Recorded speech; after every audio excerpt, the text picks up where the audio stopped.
Welcome back to my YouTube channel. আশা করি সবাই ভালো আছেন। আজকে আবার নতুন একটা ভিডিও নিয়ে চলে আসলাম। তো এই দেখেন বাইরে বৃষ্টি পড়তেছে, কি সুন্দর আবহাওয়া আজকে। সকাল থেকেই কিন্তু মেঘ করে আসছিল। তো বৃষ্টির জন্য আমার ভয়েসটা শোনা যাচ্ছে কিনা জানি না।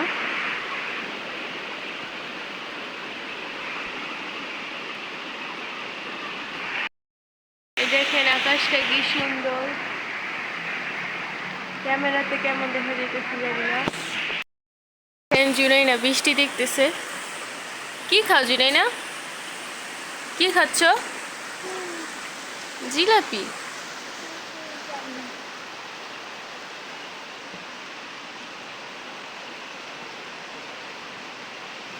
বৃষ্টি দেখতেছে আর হাসতেছে।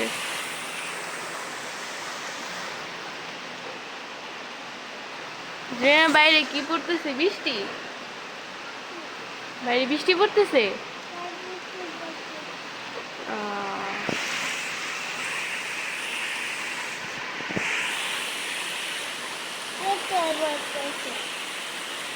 তো আজকে বেশি রান্নার ভিডিও নাই, তো চলেন আলুগুলো সিদ্ধ দিয়ে আসি আমি। আজকে আলুর ভর্তা বানানো হবে। তো এই যে এদিকে আম্মা আবার মশারি সেলাই করতেছিল, তো তারও একটা ভিডিও করে নিলাম।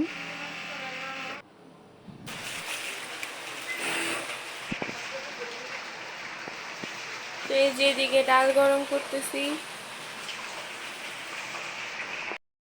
এখন চিংড়ি মাছগুলো ভেজে নিতেছি, এগুলো ভিজিয়ে রাখবো। পানি দিয়ে দিলাম, এখন কতক্ষণ ভিজিয়ে রাখবো, তারপর ভর্তা বানানো হবে চিংড়ি মাছ দিয়ে আর দুন্দুল।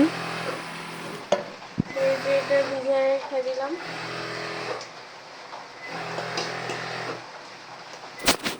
ডাল গরম করে শেষ, আলুগুলো নিয়ে নিলাম, এগুলো এখন ধুয়ে তারপর সিদ্ধ বসাবো। তো চলেন সিদ্ধ বসাই দিই। আমার মেশিন চালাইতেছিল, তো কিছু মনে করবেন না। তো আলুটা আমি ধুয়ে নিই, তারপর ভিডিওটা করতেছি। তো ভিডিওটা স্কিপ না করে শেষ পর্যন্ত দেখতে থাকেন, আর আমাদের ভিডিওগুলো ভালো লাগলে অবশ্যই লাইক কমেন্ট করবেন।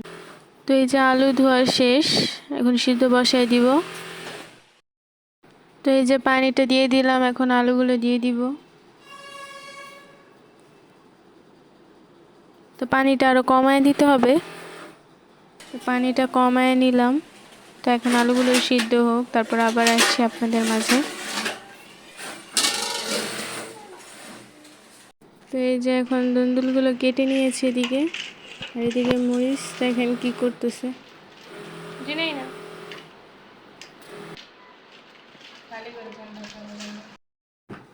তো এই যে আলুগুলো কিন্তু সিদ্ধ হয়ে গিয়েছে, তো এখন দুন্দুলটা সিদ্ধ বসায় দেওয়া হবে। তো আগে প্রথমে মরিচগুলো ভেজে নিতেছে, এখন চিংড়ি মাছগুলো ভাজা হইতেছে। তো এই যে দুন্দুল সিদ্ধ করা শেষ, এখন মরিচ বাটবো, তারপর দুন্দুল। তো এই যে দুন্দুলরে আপনাদের ভাষায় আপনারা কি বলেন সেটা অবশ্যই কমেন্টে জানাবেন। তো এটা থেকে কিন্তু অনেক পানি বের হবে। তো আপনারা কারা কারা এই ভর্তাটা ট্রাই করেছেন তারা অবশ্যই জানাবেন, আর যারা ট্রাই করেন নাই তারা এখনই ট্রাই করেন, এই ভর্তাটা অনেক মজা। তো আমি চিংড়ি মাছগুলো দিয়ে দিলাম এখন। এখানে কিন্তু এক্সট্রা কিছু ইউজ করিনি, দুন্দুল দিছি, মরিচ, লবণ আর চিংড়ি মাছ আর ভাজা পেঁয়াজ দিয়ে দিব। তো এই যে এখানে পেঁয়াজ আর রসুন দিয়ে দিলাম, তো বেটে তারপর আপনাদের সাথে দেখা হচ্ছে। তো আজকের ভিডিওটা এই পর্যন্তই। সবাই ভালো থাকবেন, সুস্থ থাকবেন, আল্লাহ হাফেজ।